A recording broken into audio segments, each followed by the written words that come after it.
We are the last part media grouping.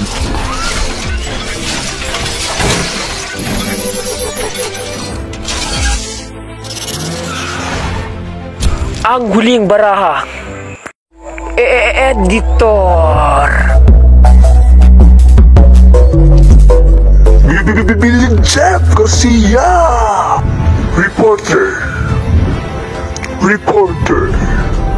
Researcher. Explanator and editor. Overpopulations and effects of 2019 pandemic. Teenage pregnancy.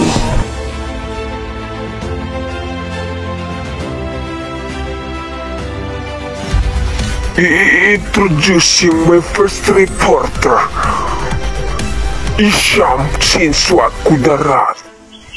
Good morning, sir. Good morning, classmate. My name is Datu Isham Ramirez Kudarat. My report is all about overpopulation.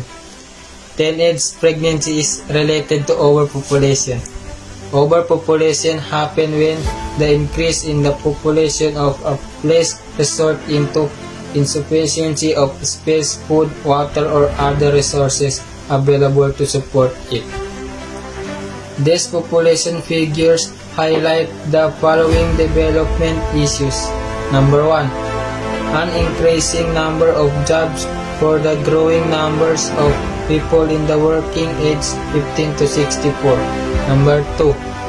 Lower productivity due to large numbers of young inexperienced workers. Number 3.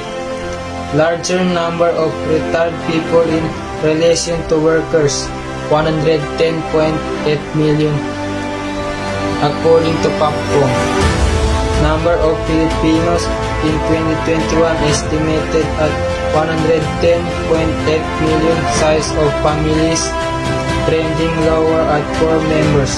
At least 1.4 million will be added to the Philippine population in 2021. Thank you.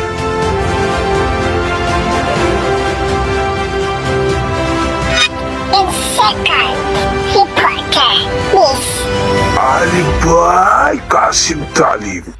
Good day everyone, my name is Alibay Talib from UMS 12-3 Mangalan. Teenage pregnancy. Teenage pregnancy is defined as occurring between 13 and 19 years of age. There are, however, girls as young as 10 who are sexually active and occasionally become pregnant and give birth. The vast majority of teenage birth in the United States occurs among girls between 15 and 19 years of age. So the main cause of teenage pregnancy, the study found that most of the teenagers fell pregnant at the age of 15 and 19 years of age. Almost of them fell pregnant because of lack of parental guidance and role models in the village. Most of them were influenced by peers who fell pregnant at an early age and were ignorant about contraceptives.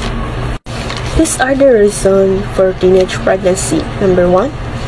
Lack of knowledge about sex and how to use contraceptives. Number 2.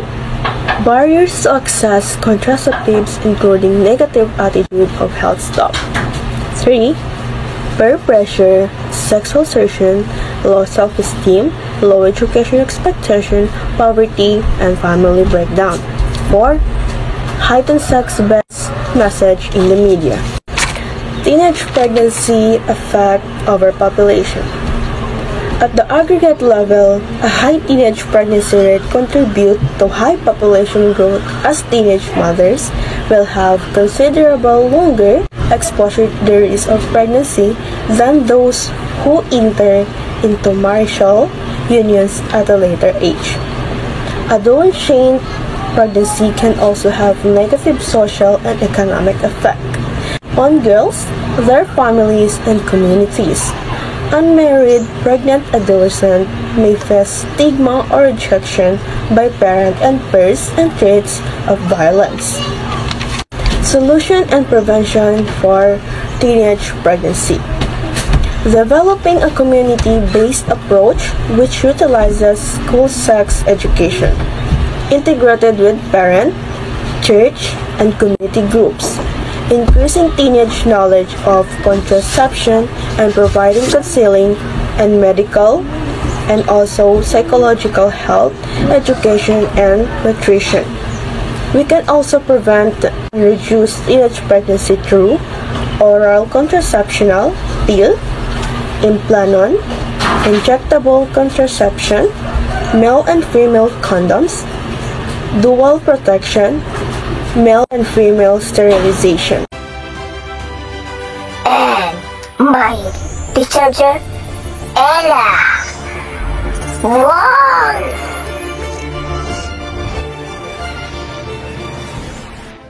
I'm Sandarala Wong, the researcher. Ang aking na-research ay teenage pregnancy and overpopulation. And the last, but not the least, kajepzkie. Nagis nyo ba yung sinabi nila? Sinabi ni Hisham at sinabi ni Alibay? Nagis nyo ba? Hindi, di ba? Medyo masyadong mahirap ba? And I'm here on the front of you to explain ko yung aming problem. Bakit ba overpopulations? At bakit ba teenage pregnancy? At bakit ba napapabilang ang pandemic sa aming topic? Ang overpopulations effects on teenage pregnancy during the pandemic situation. Bakit ka ba? Ayun. Una talakayin muna natin ang teenage pregnancy. Okay? Para mas maintindihan natin kung paano ba magkasunod-sunod ang problema na ito. At tara, umpisa na natin ang kanina sa na-report ni Alibay Kasim Talib sa aking kasama, teenage pregnancy daw, kawalang, ano nga ba ang teenage pregnancy? So ito yung pagbubuntis ng teenager o yung mga batang underage ang edad, tama? Na nabubuntis ng ilang taon? 20. Po, age of 20. Ang mga kaso na ito ay pa din na nag-e-exist dahil lalong-lalo na ngayong pandemya. Di ba? Bakit pandemya? Pandemic kanina, tama po? Yun, itipan natin. Na ang bilang ng mga kasong percentage ay tumataas. Tumataas at kahit na ang 13 o 13 na taong gulang ay maaring kasangkot dito. Ay mga kasangkot. Ang mga pagdadalagang tao sa kabataan na isang pandaigdigang problema. Ngunit madalas nangyayari sa mga dukha at marginal na pamayanan. Ano bang dukha? Ito yung mga taong mahihirap na kung sino pa yung mahirap, yun pa yung nagpaparami ng lahi. At ang marginal naman, ito yung mga bad surroundings. Tulad ng mga maduduming isip ng mga tao, napakaraming mga hindi dapat o hindi na nais na mga gawain. Tulad ng pag-inom ng alak, barkada. Ayan.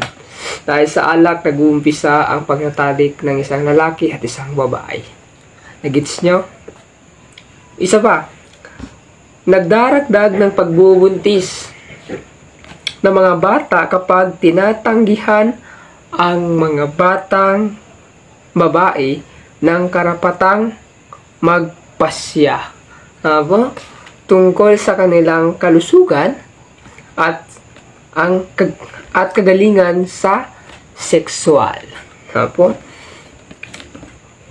At produktibo.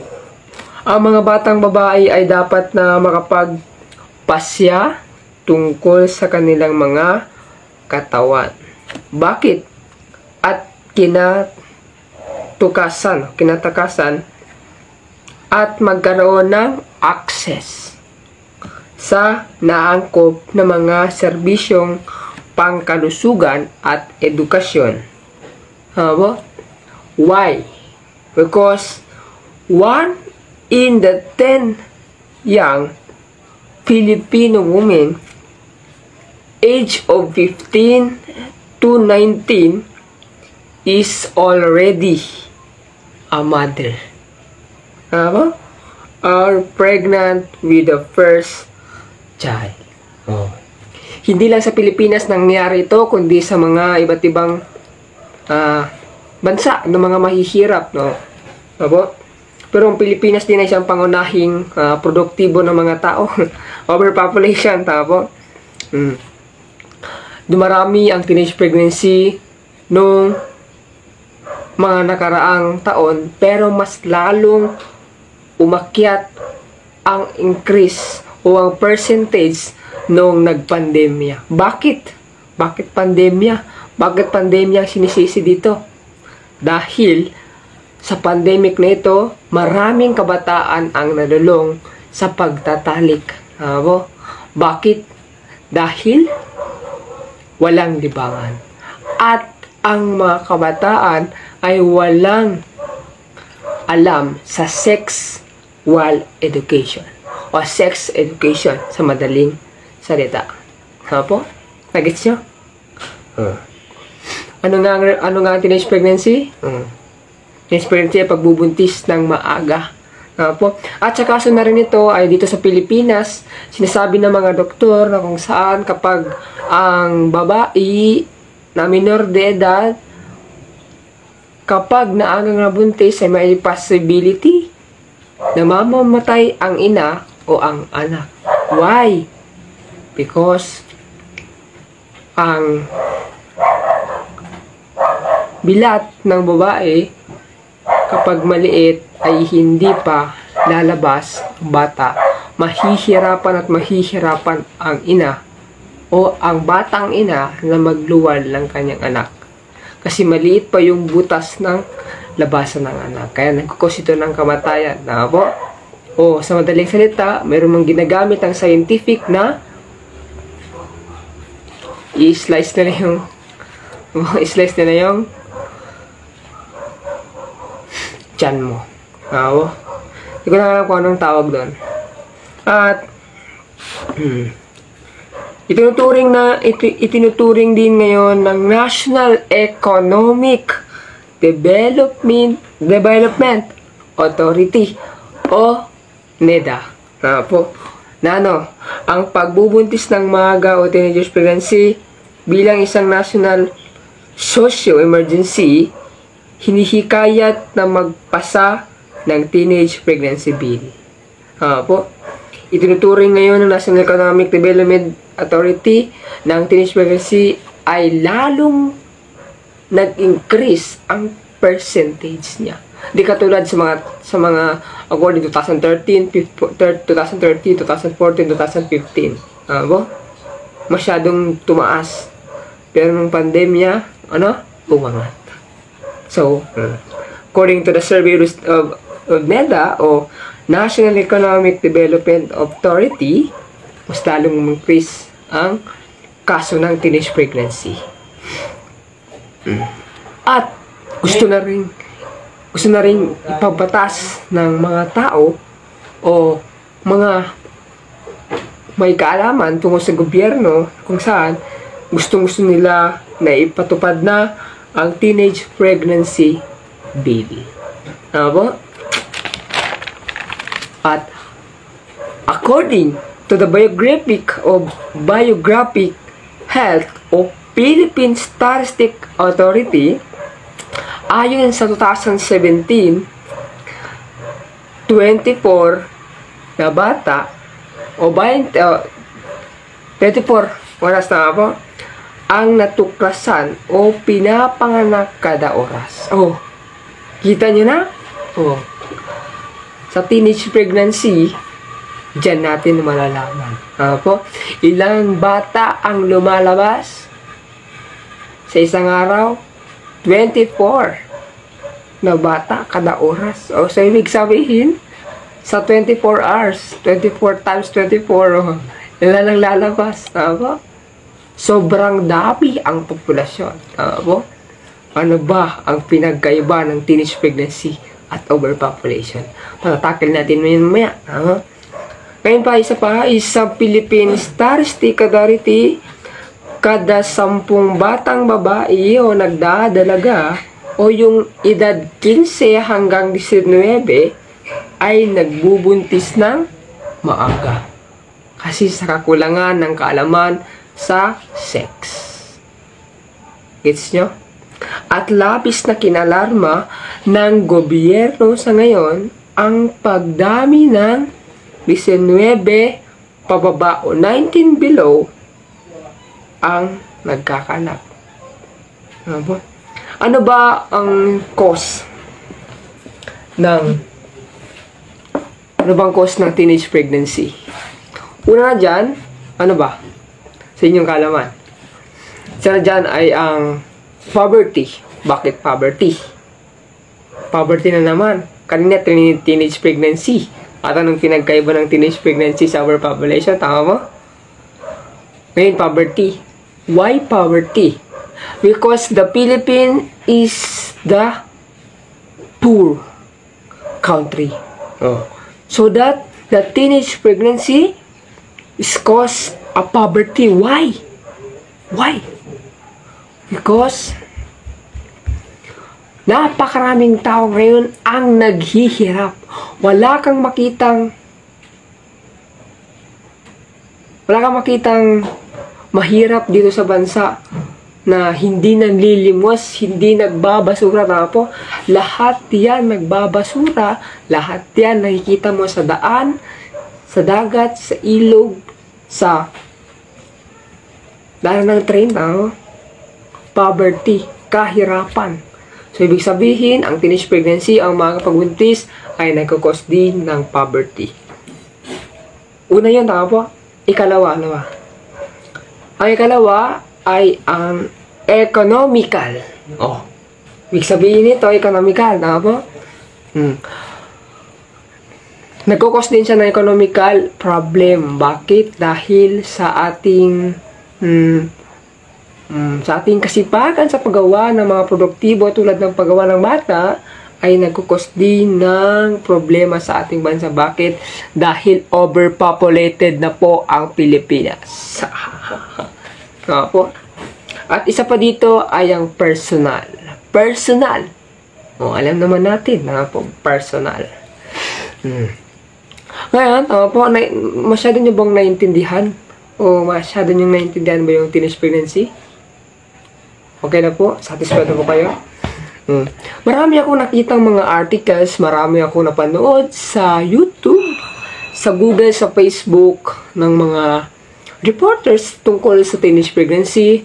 And ngayon, I will share you the little experience and little ideas about the teenage pregnancy. First is, in the Metro Manila, yung mga bata doon ay umidad pa lang sila ng 12 anyos. Kapag niregla na sila, ay pwede silang mag-asawa po. Para sa kanila, ay hindi naman lahat sa Metro Manila yung sinasabi ko dito, tama po, kundi may ilang lugar na kung saan ang teenage pregnancy ay isa ng kaugalian ng kanilang mga lahi. Tama po? Bata pa lang ay gusto na lang mag-asawa, gusto na lang bumuo ng pamilya. O gusto na lang gumawa ng bata. So, that's why I'm here to explain you the teenage pregnancy. Okay? And let's continue in this topic in population. Population, tama? The overpopulation is according to 2015 census. The overpopulations of the population of the Philippines is 100,979,303. And how about in this year, 2021 census? The census of the Philippines in this year, at the present times, is 111,376,644. 48. So, ibig sabihin, nag-increase ng sobra 1,000,000 ang populasyon ng Pilipinas. Bakit nga nag-increase? Because of the pandemic. Why? Because there's so many people in these Philippines. Gustong-gusto nila na magpagtalik. So, ibig sabihin lang nito, tumaas at tumaas ng tumaas.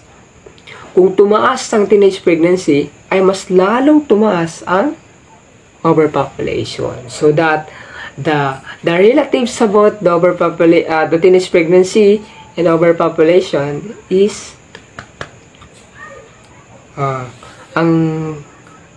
bakit sila magkaparehas? So, hindi sila magkaparehas, hindi sila relatives. Magka-problema lang sila. Kasi kung walang teenage pregnancy, walang overpopulated. At kung walang pandemic, walang teenage pregnancy. At ngayon naman, ano bang cause ng ng overpopulation? Number 1 is unemployment. Why unemployment in this overpopulation? Because isn't it that the population is so large? Let's just say that many Filipino workers need jobs in the Philippines, but in this case, only a few are accepted because the number 1 requirements in the Philippines is our college degree, second-year degree college. So most Filipinos immigrates to other countries to find jobs and big wage. You are not like here in the Philippines. Maraming mga Pilipino manggagawa ang pumupunta ng ibang bansa para doon makakuha ng magandang trabaho at kumita ng malaking sahod. Di katulad sa Pilipinas, kahit ang Pilipinas napakaliit na bansa, napaka-stricto sa pamamagitan ng paghahanap ng trabaho. At unemployment rate. Number 1, what is the cause of overpopulation? Unemployment rate. Second is what? Poverty. Why poverty? Because many are hungry in the Philippines and many are struggling. Many families are struggling, not only there, especially in a public transformation.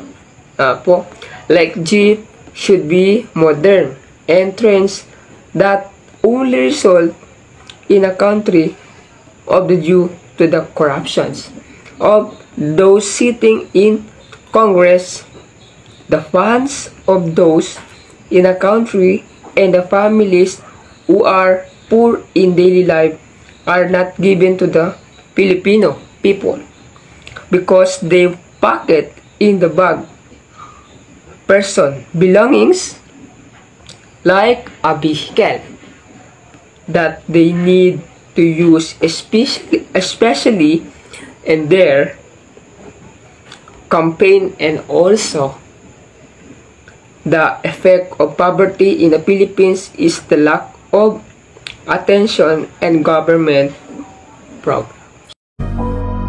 Most of the people, especially the poor, have no capacity to have something to do.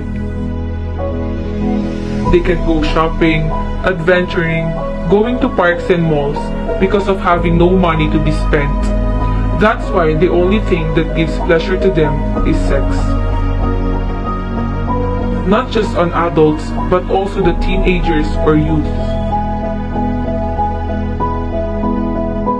For my opinion, the government must think of something that is helpful for the poor ones, to have their good future and also to have something to do.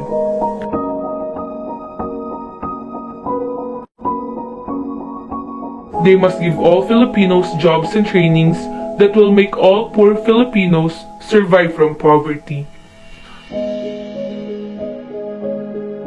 Starting from the crowded streets, from the super crowded metro rail that squeezes passengers like sardines, and to the long lines of job vacancies. Overpopulation may be a problem, but it can have important purposes because a country's most important resources is its people. At times of war, the people is useful, but it will require more resources to support it.